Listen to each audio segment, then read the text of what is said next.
like driving me. And then I didn't know. I've been hoping, since I've worked in GM for years, or when I graduated. I'm not sure where they want us to. That's like a big no-no. Really? Yeah. Oh, wow. That's good. Yes.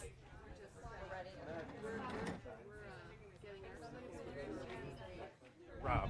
Hey Rob, nice to meet you. Okay, so I guess, will I sit in this one so I can see all your lovely faces? And Jessica, you want to?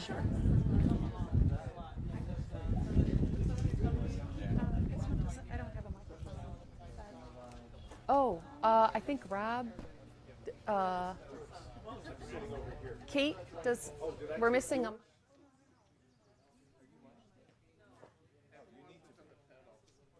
Give another mic? Yes. Well, yours is for the last person.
We really appreciate it. This is our inaugural Women in STEM event for Omnia Consortium, so I really appreciate you all coming out and participating with us.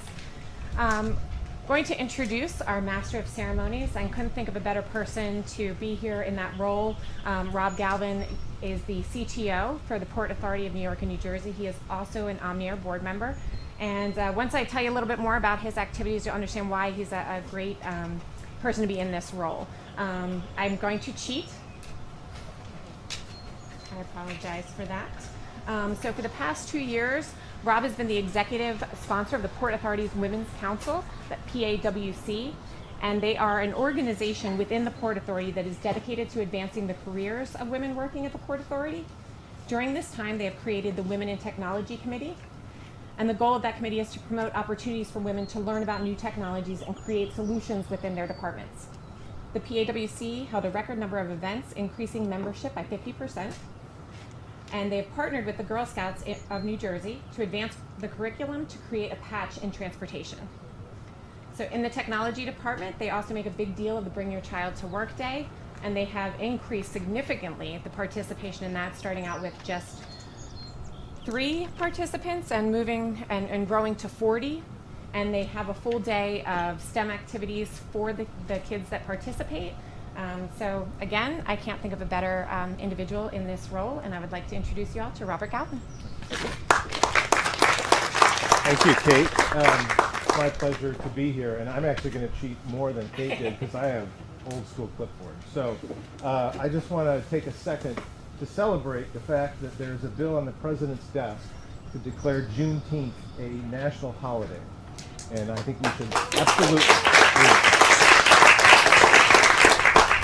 I think we should celebrate the fact that what that really means, and I think that's extraordinary. So a little bit about the Port Authority, a little paid political announcement.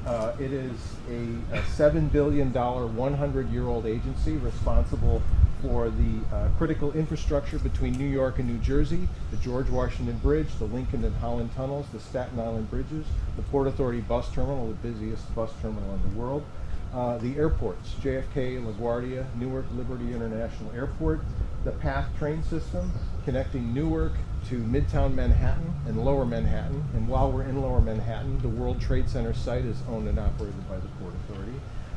And as well as the ports of New York and New Jersey, from which we get our name. So when we break for lunch, if you had a chance to come to New York lately, grab me and tell me about your experience, because I want to know how we can make it better.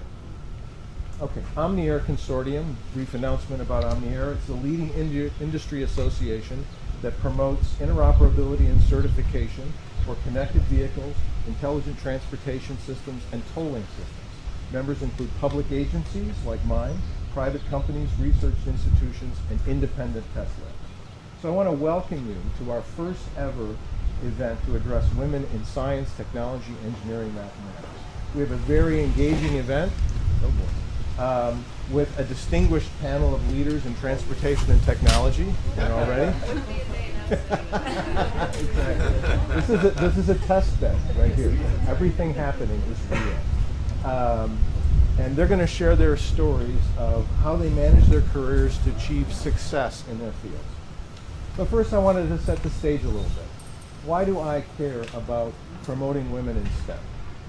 Well, when I was in college in the 1980s, taking my first programming classes, the courses were about 50% men and women.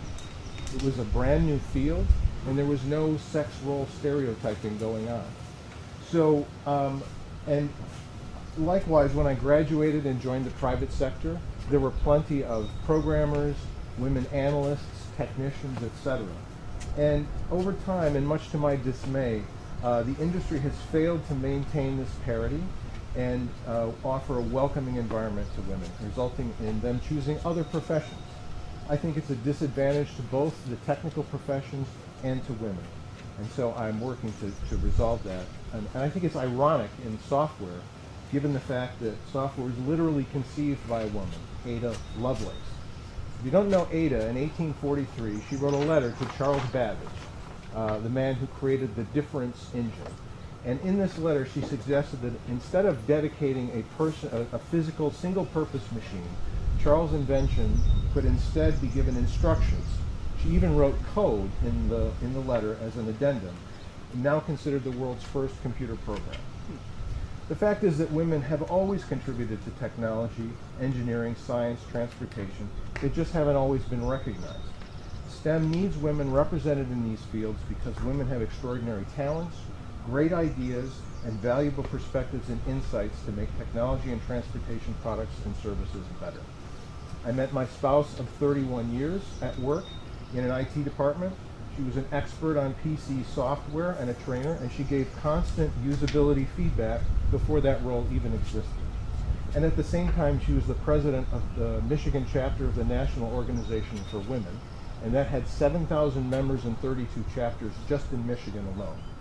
And let me tell you, dating a feminist gave me a front row seat to women's perspectives from then on. And she helped me to see how little time I spend worrying about whether or not my voice will be heard, and how much energy women have to spend in order to ensure their voice is heard. So I continue to appreciate her unending patience and her support. And I truly find inspiration in the epic contributions of women in STEM. Another example from my industry software is Admiral Grace Murray Hopper. Hopefully you've already heard of her. But if you haven't, she pioneered the concept of the compiler, and she led the team that developed COBOL, the first programming language that I ever learned. And what about the 2 women who won Nobel Prizes for developing the ability to edit DNA using CRISPR, Jennifer Doudna and Emmanuelle Charpentier? Without their work, we would not have these incredible new drugs that we have to combat the coronavirus. And speaking of the coronavirus, what about Kazmika Corbett, one of the scientists behind developing the Moderna vaccine? Not only is she a top-shelf scientist, but if you watched her on the NBC Town Hall Vaccinating America, alongside Dr. Tony Fauci, they were taking questions from the audience. You got to see something truly spectacular. Matthew Mallory, a young African-American man, said he was hesitant about getting a COVID-19 vaccine. Dr. Corbett patiently, caringly listened to his concerns, and then quietly convinced him to get the vaccine she helped to develop. She even met Matthew Mallory and his mother at Walgreens on the day they were getting their first dose. How extraordinary are the talents and perspectives and insights of women. One of my team members at the Port Authority is the grandniece of Katherine Johnson, a leading hidden figure without whom we may have not even hit the moon with our space capsule. Did you see Dr. Swati Mohan, the NASA Jet Propulsion Lab program lead behind the stunningly successful landing of the Mars rover this spring? I think that was the single greatest example of remote work in 2021. So it's important that we share these role models with young women and also young men so that we all recognize and see the contributions of women in STEM. And with that, I would like to thank you for attending today, and I can't wait to hear what our panel has to say. So let us turn our attention now to our moderator, the first deputy director of the M-City facility that you just toured, Carrie Morton. Thank you.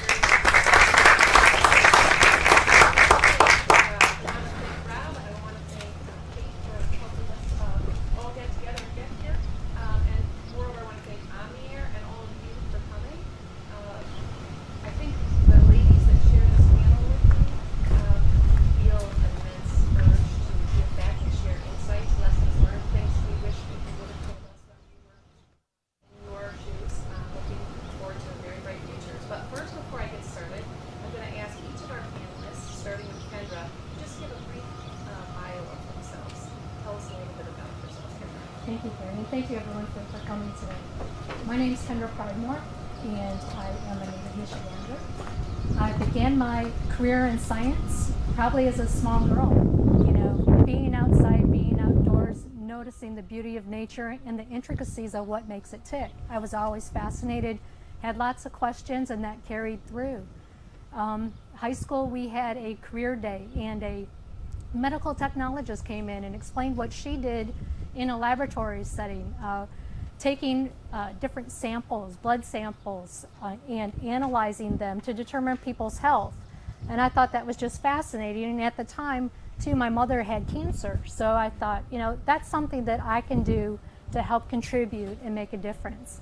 So I went to Michigan Technological University here in this state, where there were 5 men to every woman. And to this day, there are still 4 men to every woman. So that's why I am passionate about getting more women into the science fields, because it's a wonderful career. You get a lot of personal growth out of it, and it's a great way to also, pass it along to your family. It's a good career path. I spent 10 years as a medical technologist working at hospitals all over the Midwest with my husband, who is a chemical engineer.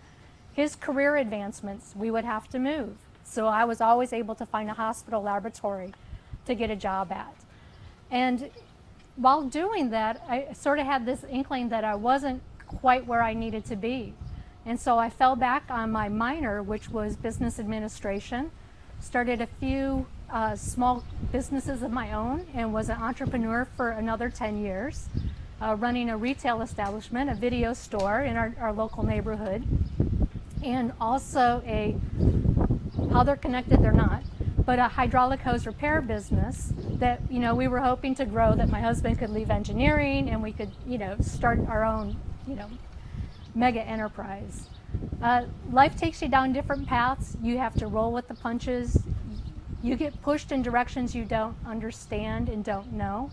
And it was from my business dealings that I decided at some point to go back to the workforce and work for someone else. And I put in an application as an inside salesperson at Underwriters Laboratories, where I'm now currently employed. Underwriters is a global leader in safety science. We certify and test hundreds of thousands of products around the world to make sure that everyone has a safe living and working environment. That is our mission.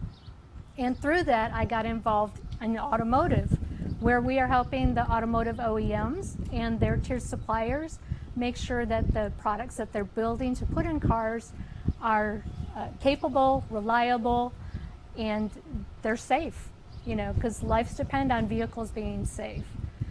So I've been in sales for now over 16 years with UL.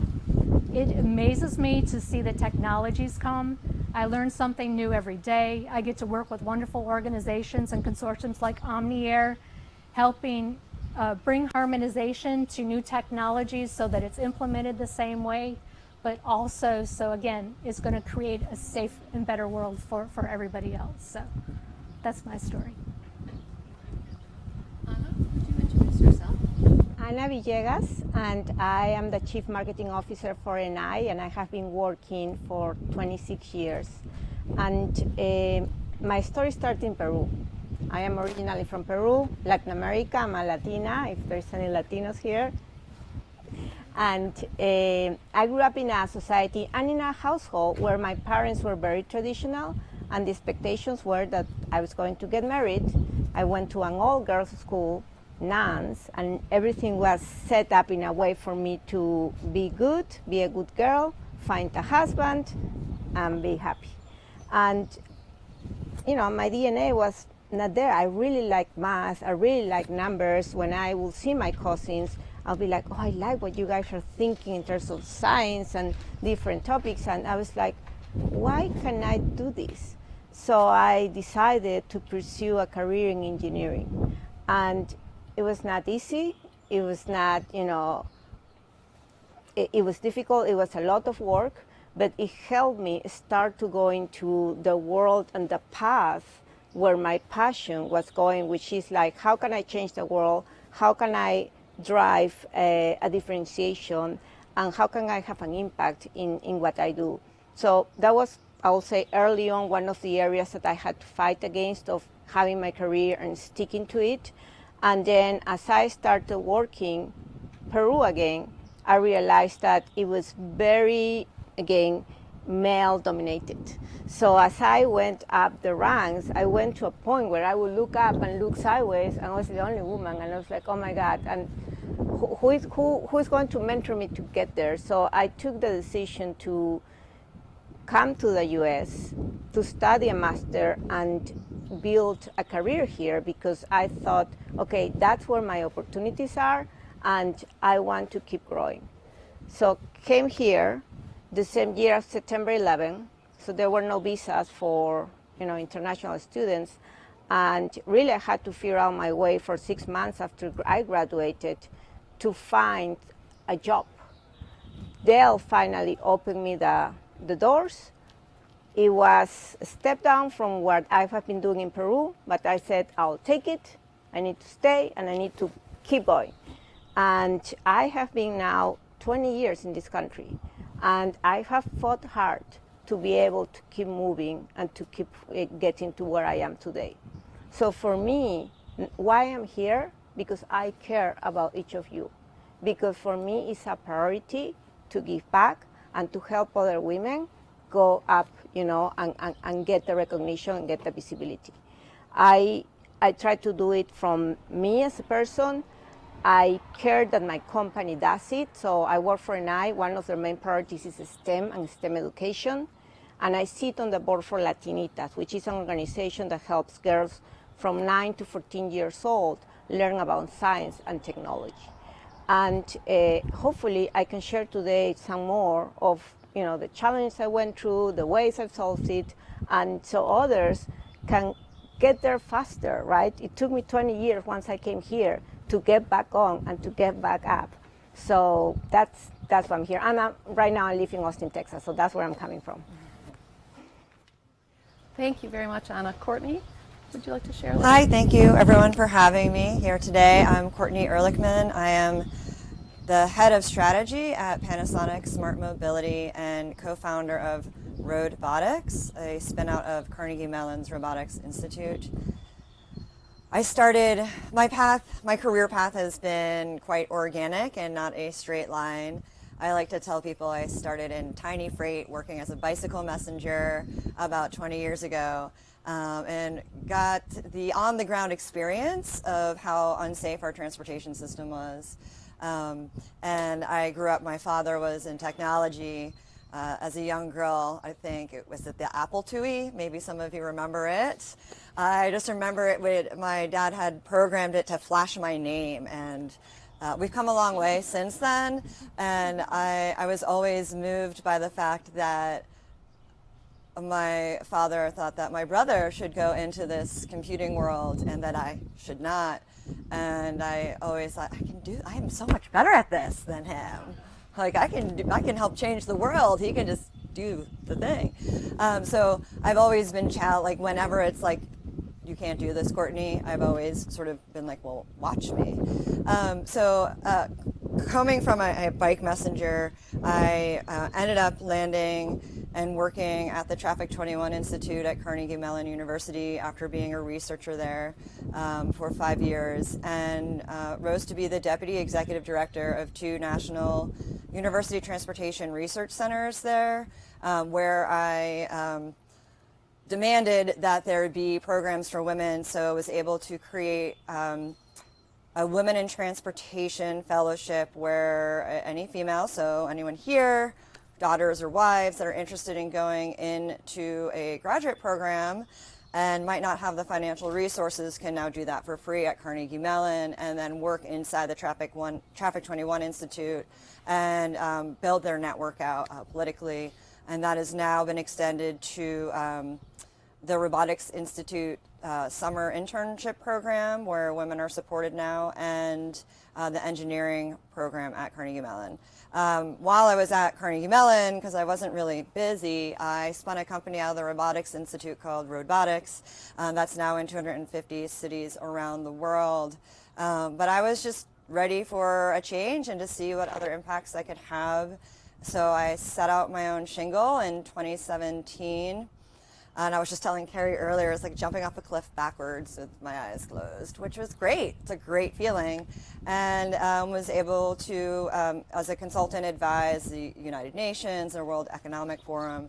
And just recently, I joined Panasonic to really help them position towards the future. And I work in their innovation lab, and it's been a tremendous experience. And I'm very excited to support more women coming into the field. So thanks for having me today. Thank you, Kendra. Jessica, would you like to introduce yourself? Sure. My name is Jessica Baker. I work with HNTB as a systems engineer. I'm a national resource. HNTB has over 100 offices nationwide, and I just kind of support the company providing, assistance with designing systems like this. And I wish I had a very super clear path forward, from when I was a child, but it didn't really work out that way. My path was a little bit different. And so after high school, I left high school because I thought I saw a niche where people really needed help setting up computers. Computers at the time, email was not mainstream, and so I started helping women at home, setting up computers, which then eventually rolled into setting up networks and for businesses and doing a transfer from like terminals to PC-based networks and things like that. at a certain point, I just decided, you know, I really want to learn more. And so I got an opportunity working at an electrical engineering firm where they showed me how to read diagrams, where I learned how to solder.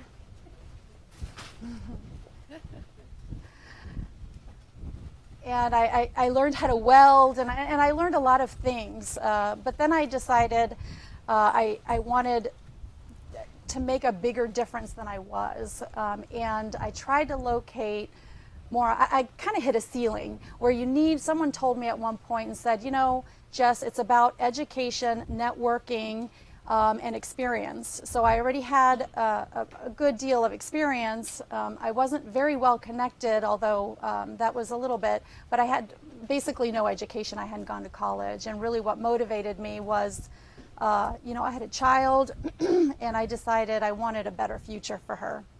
So I decided to go back to college. Got an engineering degree. It's multidisciplinary, engineering, physical sciences, and a minor in computational science. And so, you know, I started working for a large firm. I just felt a large firm had a lot of resources and reach to be able to make an impact. And so now I work with HNTB, a very great engineering firm. I've had a lot of challenges, I guess, throughout my life in terms of I guess I would say I never really recognized there's a difference between females and males. I always kind of thought you make your own path. There's really no bias there. But as I got older, I noticed, and as you kind of move and advance, you kind of notice a little bit of that. But I think what's important is just pressing ahead and always being involved and connected, and just you know, offering what you have. And thank you very much, Jessica. I mean, I don't know about you ladies out in the audience, but this is really inspirational for me to hear from these colleagues, their stories. As Rob said, I was the deputy director here at M-City years ago. As a kid, anything that moved, whether it was a car, a bike, a boat, I was in a flight club, not a fight club. In high school, I'm laughing. So my parents actually, I look back now and realize how instrumental they were in just fostering my curiosity. They had 4 kids, and here's the girl who is the only one in the family who's hogging the Legos. And to Courtney's point about the Apple IIe, I was the only one my dad forced to go to computer camp where we programmed Apple IIes. My mom let me take her bicycle apart because I said I didn't like the color, and she trusted me to put it back together after I painted it, and she wrote it. So they really helped foster that curiosity. After engineering school, I was really obsessed with cars, and I know my parents aren't watching, so I can tell you when I was 13 and 14, I used to steal the car all the time. I didn't even have a driver's license, and I would drive around town, and it was just this amazing sense of freedom. So I was here at the University of Michigan as an undergrad, and I joined the ASME, so many of you may be members, or some of you may be members. The student chapter, and a company came in and said, we tune engines for Audi, and I said, sign me up. So the first thing I did on my first day when I graduated from the university was get my passport, and I was going to Europe and working on tuning engines for Audi. So I ended up in a circuitous route getting recruited to work for Bosch. I worked for Bosch for 10 years, still doing engine tuning, and then it moved into advanced engine tuning. We were exploring new combustion regimes, and some of my old professors that I worked with here at the university, now we were in large government public-private partnership contracts together, and I joke that they recruited me back to the university because they were sick of me telling them to fill out my cockpit charts with their timing and deliverables. They said, we were academics, we don't have those kind of timing and deliverables. So I came to the university. I worked at the Energy Institute, focusing more and more on the efficiency of vehicles and transportation. And then around that time at the Energy Institute, they started talking about this idea of a pre-competitive driverless test consortia that would include a test facility. And I said, you guys are got to be joking. These companies won't come together in a pre-competitive way. You know, but when I saw the need emerging, I kept being asked to come to these meetings on behalf of the Energy Institute and found myself applying. And it is a thrilling career. I was the first employee of M-City, and I was joking before the session with one of the ladies that my son, who's now 16, I have memories of him before M-City opened, driving a battery-powered Jeep picking up trash before the big grand opening that we had in 2017. So now he has a driver's license and has a real car. It's shocking how time goes. So now I'm at the Concussion Center, and the reason for that is I needed to work on work-life balance, and I hope that's something we can touch on here. Your career may not feel like it, you may not be prepared for your career to be firing on all cylinders all the time, you know, and I think like some of the panelists have touched on, especially Kendra, you can have ebbs and flows, and that's where our family was at. I wanted to be at all the soccer games and all those things, and I'm still getting to work on cool science with the university that applies directly to my personal life with my kids and concussion and sports. And so I'm hoping that we can talk a little bit about how you don't have to follow a straight line, as these other ladies have mentioned, because there are interesting opportunities and ways to, you know, invigorate your learning at all stages of your career. It will not stop when you leave this campus. I just want you to know that. So without further ado, maybe I'll just start off with a couple of questions for our panelists, and then as you feel comfortable, if you just raise your hand, we'll call on you and the panelists will answer those questions. Maybe I will start out with, actually I'll start out with Kendra. How do you balance your work and personal life, including family? I'll just start there. I think you touched on that earlier. So I was really fortunate when, you know, we started having a family and I was still working in the hospitals. It was, you know, we had some new employees and I said I'd like to go part-time. And so they, you know, we kind of did a job switch because they just put me in a part-time role and brought one of the persons that was part-time, trying to get their foot in the door and move them in. So it was great at that time because it gave me, you know, my children weren't at daycare 5 days a week. I still kept my adult mental sanity by being out in the workplace 2 days a week. And that continued for a number of years. And again, that extra time off gives you time to think and time to dream. And that's when the entrepreneur stuff started. And you just get these, you don't know where it comes from, but listen to your internal gut. It helps guide you where you need to be. And your road to that point prepares you for what's next, and you don't even realize it. So, you know, taking that and then I was able to then come into UL as the inside salesperson again. 9 to 5 job or 8 to 4, whatever I needed. It was a great company to work for because they would give you flex time. You just had to be there core hours, but 2 hours of the day you could come in later or you could leave earlier. So again, it worked out well for families. And again, it's all science-based companies and science-based work. So there are employers out there who work with you because they value your knowledge, they value your input and your contributions. So, you know, try and find those sort of companies to work for. I'll say now that my children are grown and out of the house, I need to get more work-life balance back because once they were gone, I was able to focus and grow my career to where I never thought it would be. I was asked by our company to attend with the U.S. Trade Commission to attend a trade seminar on smart technologies in Taiwan, Hong Kong, and China. I never dreamt that growing up here in Michigan that I'd be going there and speaking on behalf of not only my company, but my country. So you never know where life takes you. You just have to prepare and be ready. Great point, and asking for it. You know, when I left M-City, the Concussion Center said, we'd love to have you, and I said, you can have me 80%, and that's the deal. They said, great, we'll take it. So don't be afraid to ask for that flexibility is a point I would also add, Kendra. So Anna, I want to know you touched on some of the challenges. I'd like to know, could you tell us a little bit more about some of the specific challenges and the strategies that you deployed to overcome those challenges? So when I came to the U.S., right, I had different challenges coming my way, but one of my main challenges was, for me, it was a completely different world. If corporate America, I didn't have a clue how to work, navigate, network, even less, or what a mentor was.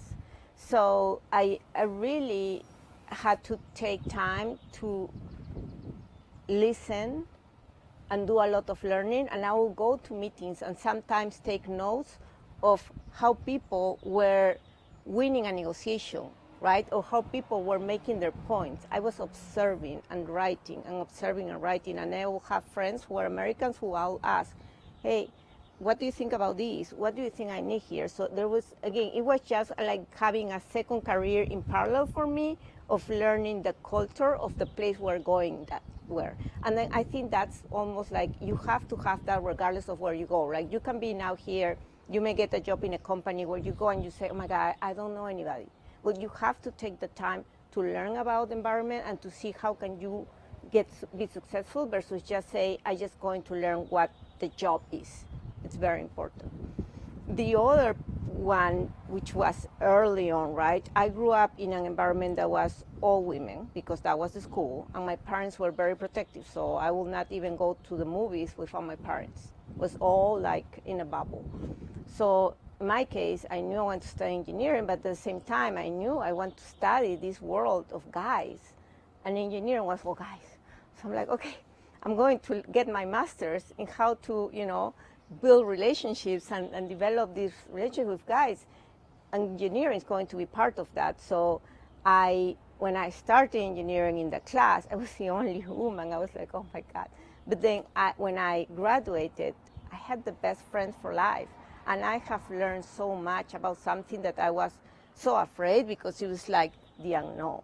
So I think that for me, those being a couple of areas where I have learned of just embrace the unknown, but embrace it, observe, listen, so you can learn. It's almost like you are applying psychology to your life. You're a learner of all the subjects, even the sort of the application of your engineering background. I love it. I love it. So, Courtney, you certainly had an interesting path, starting on a bike path. Yes. Yes. So tell me, did you really chart that path? Or how did that come about? It's interesting. I was talking to a woman that I'm friends with in the industry who was telling me directly about this path that she had charted and how she was getting to that point and she was moving further beyond it. And that is not the way that I have operated or worked. I've been driven by my passions mostly and my conviction and my ability. I think one of the things that I've done for most of my jobs was I was not really interviewing for them, but was building a network and having the relationships and having conversations and discussing what I wanted to contribute and what I saw the vision to be. So for example, for Panasonic, I was actually just curious about what Panasonic was up to because I was hearing in the world that I was working in that that they were starting to work with public transportation agencies. So I wanted to just poke around and see what they're up to. And I reached out to them and they said, let's have a conversation. It turned out to be an interview. And I just talked about what I had seen and what my experience was and what maybe they might want to do. And, that they sort of created a position to do that. And I've been very lucky while there to really help this multinational global corporation start to reposition in their innovation center to think about how their technology interacts with people. And that's sort of one of the big things that I've always brought to the work that I've done is what are we doing? How are we solving things for the people out there, not just advancing technology? How will it be playing into our everyday lives and enhancing it? So for me, it's really been about where do I see opportunity for change and putting myself in a position to have those conversations and hopefully lead that change and bring other people along with me. Talking about learning, I think it's really important. I mean, I can be a bull in a china shop and I offered that to Panasonic, they might feel like I am being that when I show up right away. It has been a challenge to start a job via Zoom. I haven't met anyone in person yet, so you can't actually build those real in-person relationships, but really empowering and understanding that everyone around you is also an expert, and really dialing into that and pulling out the best in them and having a team of relationships that can all sort of push the ball forward to where, you know, we've enabled a better world through our technologies. I hope that answers the question. And more. I think it's fantastic. The passion comes through, Courtney, that you have, and I think that's one thing I would say to all of you is that if you don't have passion for it, you need to find the next thing, because this isn't your thing. When you have the passion, it makes work easy and fun. Not always easy, but fun. Yeah. So Jessica, I wanted to talk to you about creating a support system for yourself in the workplace, but also, you know, personally. We're all juggling a lot of things outside of work, and yeah, can you talk a little bit about that? Sure, okay. I think creating a support system is probably the most important thing, at least in my track, that was for me, because, you know, attitude, it can be contagious, I should say, an attitude. If someone's negative, you will feel the effects of it, even if you're not negative, or you might feel drained because of it. I mean, so having people that are positive, you know, you just got to seek out those kind of people. Having people, telling people, sometimes it requires you explaining a little bit about your vision or whatever. Here's what my passion is. Here's what I'm going to do. You have to have friends that support you. It was important for me when I was attending college. There were so many things to do, and I got invited to so many places, and I just wanted to go. I wanted to go to the party. I wanted to go out to the event. I wanted to do this, but I could not. So it also took a significant amount of discipline and identifying those other students that were also like, dang it, I got to study, and connecting with them all of the time. And then they became like my support group. That was really important for me through college. That's fantastic. How about as you've developed through your career, could you speak a little bit about how you've developed your network even beyond college? Sure.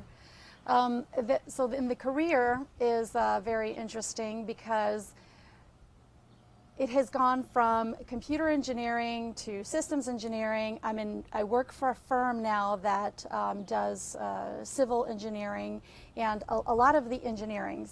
And it used to be everything is kind of, this is my lane, this is my space. I will take care of this, but as you notice, we're in 2021, everything is sensorized. That requires a significant amount of telecommunications, physical infrastructure, and everything is more disciplinary, multidisciplinary, I should say. So understanding that, you know, just like someone had said, that other people bring a lot of value, and so surrounding yourself with people that have a different view of life, a different perspective of what it takes to solve a problem is pretty important as well. Never be quick to write off someone because maybe you don't understand where they might be coming from is something that I did when I was in my 20s, you know, but I've learned that there's a lot of value. There's a saying that says never, if you judge, I think it was Einstein who says if you judge a fish by its ability to walk on land, you will miss, you know, its superpower or something to this effect. Don't quote me, but that's the idea. I mean, everyone has that talent, and so so valuing them for what they are is important. I think that's really fantastic advice. It's part of my own, I have a, you know, to answer many of these questions, I've created my own compass. I'm a sailor. I have to be challenged. I have to be making a difference and passionate like Courtney. I have to work with a great team, and I have to have work-life balance. So sometimes my compass points lean more toward one or the other depending on where I'm at in my career. But I have to have all those four things minimum, and then I'm feeling like I have success for myself. So I think you guys did a great job on touching on all those. But I'd really like to hear from all of you and hear if you have any questions for these panelists. It's a great panel. I love your stories. I think a lot of the themes that you've described are not necessarily unique for women. I think this concept of a circuitous career path that looks a little different for everybody, I think we all feel that. I guess, Anna, you kind of sparked my curiosity. You mentioned the word mentor a couple times, so I guess I'd ask, whoever feels compelled, was there one or two relevant mentors in your life that you look back on that helped you, and what was it potentially about that person that made it a worthwhile or valuable experience for you? I could talk about that, about the mentors. I think I've had several mentors, that I now look back, and I didn't even call them mentors at that point. They were just somebody in my life who gave me advice. But early on, when I was in Peru and I was getting all these, you cannot do this, no, you're not going to go to college, right? You should stay home and all these things. I have an aunt who, I remember her telling me several times, it's like, you have to get out. You have to get out. You can make it. You'll make it. And that, for me, was a lot of inspiration that somebody was believing in me. That was, I would say, one of my first mentors. A second mentor that was very important now in my career when I moved here is, I was working at Dell. I had different people. They assigned me a mentor, right? And I remember at some point my leader also became a mentor. He sat me one day and said, Anna, you are really good. You do a lot of work, but you're working like, weekends and nights, but you work so much that nobody can really see the value. You cannot even articulate the own value. That's why you are being passed for promotions. Because I was like, I'm working like crazy. And then all of these people are going to be promoted. And he was like, you have to always sit down and say, what's your goal for the year? And then what are the things that are going to make a difference for your leader, for the company, etc. And what are the ones that you just need to make sure that they don't break, right? And I was like, oh, I never thought it that way. So that I have stayed, and now that's what I ask my team, I ask my leaders, I ask everybody is like, what are the things you are driving? Just don't try to check the boxes, because checking the boxes will probably keep you in your job, but it will not help you to grow. Those are, I think, the two big mentors. I just want to add something. Thank you, Anna. I had two mentors, and one was my first boss ever, this woman, and I was doing nonprofit real estate development, which I haven't mentioned in my past, but I was doing that. But I didn't realize it at the time, but I would be so frustrated, and I just was learning it on the job, and my boss I would ask her questions and she would just smile at me. She would not give me the answers, right? And she let me fail, and I failed a lot, and I made the wrong choices, but I was always able to correct my own course and find the own answers for myself. And I mean that was very early on in my career, and it was one of the best gifts that anyone has ever given me. And then my second mentor is the Stan Caldwell, who I worked with at Carnegie Mellon, and he just got out of my way mostly.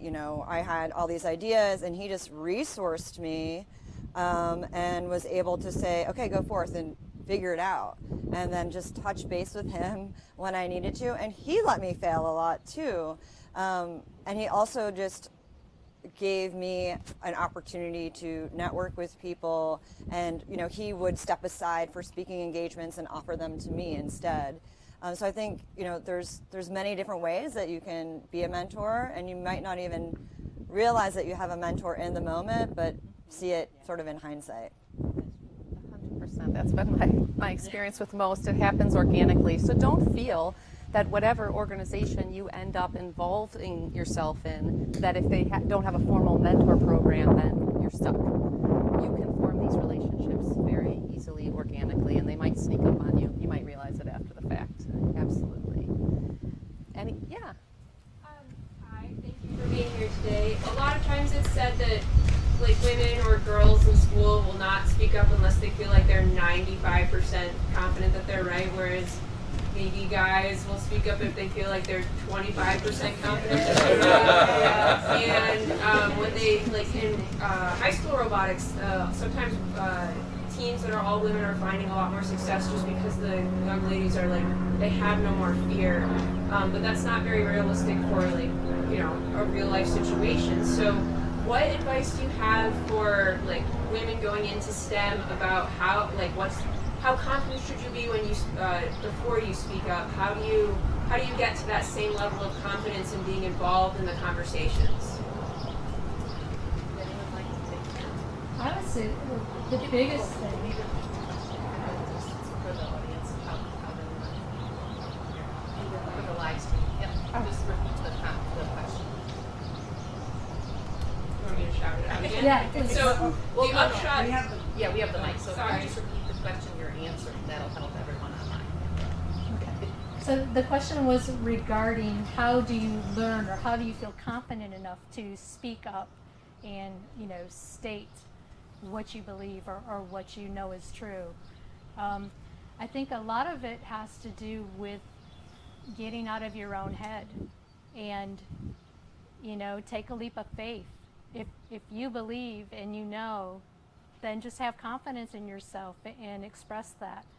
Even now, I'm taking training in my organization to learn how to influence people. Even though I am in sales and I ask questions for a living, trying to draw out as much information from customers as possible to help formalize solutions that best work for them, I find that when I share my ideas, same thing, you know, you can speak, but are you listened to? So it's important to learn those soft skills as well. How you can present your answers is very important, is as important, if not more, than what you're actually saying. So it's about building your network. It's about learning these tricks and tips of how to influence or get your point across or speak in a communication style that your recipient understands. If they're a direct communicator, you got to, you know, speak their language. So all of those things feed in very well to help you get your point across. For me, it has helped me to practice. So I was very shy. I was the girl who would not speak in my classroom in school growing up. I was the one who nobody knew until the teacher said, "Oh, she had good grades. She's good." Yeah, I never heard from her. But you know, and here in even versus Peru, here you have to speak. Like it's much more intense. In Peru, still like you can go, you know, your way without speaking. So I learned how to have, you know, the presence first, just practicing. I'm going to go to a meeting and say at least one sentence. I'm going to, next time I'm going to say 2 sentences. And I always had these mini goals. And eventually I was like, I'm going to present. So I'm going to tell my manager and say, hey, I want to be the 1% in that piece. So it's just like, I just keep meeting these goals, right? And until you know, you practice a muscle, and you eventually get to a point where like, yeah, I can say it. I may not know 100% the answer, but I know something, and I can contribute and add some value. So it just, for me, was a lot of practice. Yeah, and I would say the way that I approach this, because I'm always talking, and it's hard to stop me. So when I'm in a place and I actually don't know something, I assume that not everyone else knows either. So I'll ask a question, and I'm not afraid to ask the wrong question. I'm not afraid to say something wrong, because my hope is that collectively we get to an answer. And so that's kind of the way that I approach it, is like what I'm talking or when I'm saying something in like a robotics group, it's for us all getting a collective knowledge and moving that forward. Not that I have the answer, because I don't want to have the answer. I want us to arrive at the answer. And so I've just shifted that in my mind, and also creating space for other people to ask questions. So it's like encouraging other people, you know, that might not be the type of person that would typically speak or insert themselves in a conversation, and just encouraging them to do that. So that's sort of how I've approached it. Mm-hmm. And to extend a little bit on what Courtney said, I would say that in a collaborative environment, I would say that it's important to understand what the group collectively is trying to accomplish? What are you there for? Are you there to solve a problem? What problem it is? So if you have to ask any questions for clarification, don't be shy. If you get embarrassed because people will sometimes unconsciously speak down or like, oh, well, how come you don't get this? You know, and it makes you feel that way. I would say don't take that personally at all. It's the worst thing. Other people come from different backgrounds, and that you just kind of got to accept. So if you feel that somebody's talking in a way that's a little harsh or hard, I would say don't take that. Just keep asking questions. The main goal is to understand what is the group doing there. Because once you get the concept of what everyone is trying to do, then the ideas will flow. If you don't, otherwise your feedback might be off base, and then it's just going to, you know, and then I would say a lot of judgment is needed, because sometimes when people come together and collaborate, it's not all about ideas, and so sometimes speaking up is not appropriate. Sometimes it's just listen and understand, digest, and then come back later. I think that's good. I would say, from my perspective, being able to give your opinion or your advice or your insights starts with being a very good listener, then starts with being a questioner. So I just want all of you to know that your male counterparts do not know anything more than you. So do not be afraid to ask the question, which is what, you know, Jessica and Courtney were saying. Ask the question. Be sure when you're like, oh, probably I'm the only one who doesn't know that. 100% guaranteed you're not the only one, and your bravery in asking the question will be recognized, and you'll be seen as a critical thinker. So I think that's a really important place to start. If you're not brave enough to assert your thoughts, be brave enough at least to ask the questions, and you'll move yourself in that direction. Any other questions? How do you guys come back from failure? I feel like I lose so much confidence after I've messed up, and I always think everyone around me has also lost confidence in me, you know? How do you come back from that and still believe in yourself? So how do you come back from failure and believe in yourself? So I just read a quote, again, I think it's Einstein, yesterday. You're either winning or learning. So that's what I would say, but I'd like to turn it to the panel. I've had a lot of failures, so what I like to count my failures and have at least 20 failures a month, and consider that a failure is a step towards a goal. So just completely reframing it. And like Einstein and Carrie said, you're always learning from mistakes. I mean, there's so much more value, and okay, there is a lot of value, maybe not more, but there's a lot of value in learning from failure. And it's actually one of the best stepping stones that you can have. I would take that a step further and say you really can't learn unless you fail. And I think there was some quote somewhere, a magnet my mom gave me, that said, failure is not falling down, it's failing to get up. And so when I get embarrassed because I've broken something or I made a bad judgment call or something like that, then the next time I get involved in something, I usually ask a peer, here's what I think, what do you think? And I start involving until I kind of gain that confidence back that yes, you know, my ideas are okay, or these are in line. Not that I would depend on them, but I just kind of reach out for that initial time. That's a good point. You know, just leverage that network that you've been building to sort of help you get your confidence back. I like that. I like that. Anyone else want to comment on that question?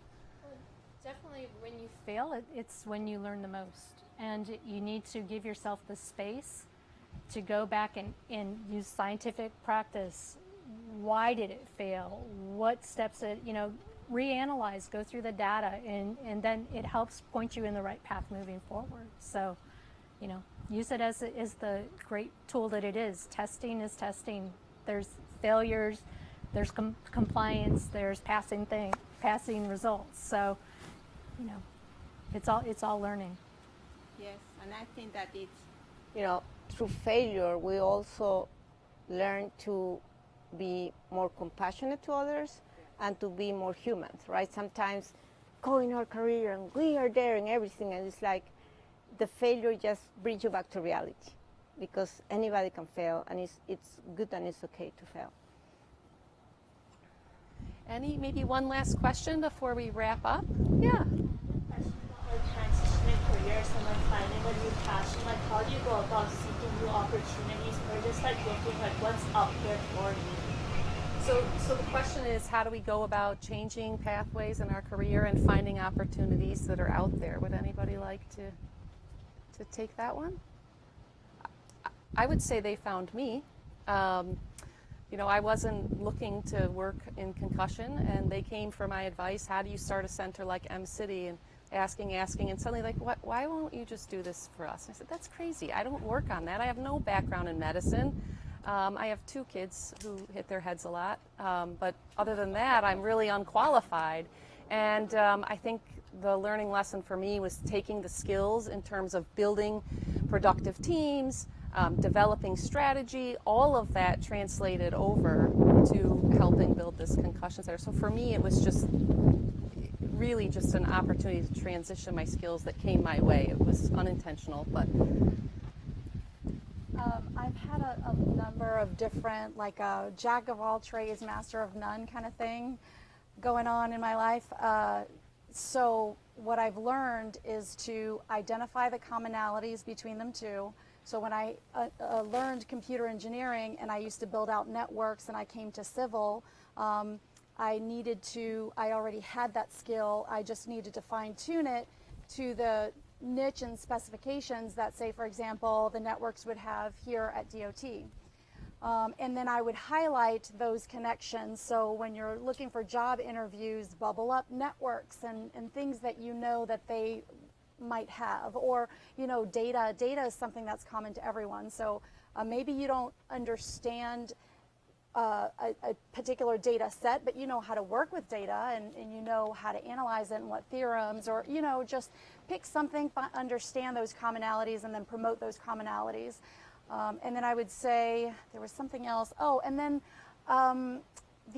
the university is great for a very basis, but at the end of the day, certifications are also required for smaller things, you know, like maybe a security certification here or there, or a GIS certification, or whatever interests you in that field, because a lot of times there's new and emerging knowledge that's coming out that maybe has not been implemented in a formal academic structure yet, and so there may be some certifications, tracks, you know, getting plugged into groups such as like OmniAir, IEEE, SAE, those kind of groups. They just kind of, especially for students, they offer a lot of knowledge and connection and networking, so that if you don't know something, you can just go quickly, at least familiarize yourself enough to evaluate, is this something I want to get into, or something like that. anyone else want to respond to that? I would say, you know, when you're looking at the skills required, or, you know, you're looking at the different career opportunities with any given company, don't sell yourself short. You have skills that can be applied to a job, and even if you don't meet all of those criteria, you know, doors open when they're supposed to for you. And you just have to take a leap of faith. Sometimes the ones that don't open, it wasn't meant to be. So that's advice that I give my daughter and son as well, is, you know, the door opens when it should, and prepare yourself, learn all you can. I think I would add to that, you know, having done lots of hiring, the required skills list is never really required. So don't shy away from a job because you're like, I don't tick all 8 of those boxes, I only tick 5. Because that's another well-studied fact, that your male counterparts will be like, I have 4, I'm qualified. So you go ahead and really, you know, look for ways to stretch yourself. I wouldn't be shying away from, you know, an opportunity that you feel like isn't 100% fit, but you feel passionate about, and it's sort of tickling that part of your brain that's saying, I'm excited about this. Yeah. Well, I think with that, I think we, you know, the food truck came, and that's usually the signal for lunch. So not wanting to be between you and a lovely lunch, I want to thank all of our panelists. I want to thank OmniAir. Rob, thank you so much for the lovely introduction, and looking forward to having some further discussions with you ladies at lunch. So thank you very much.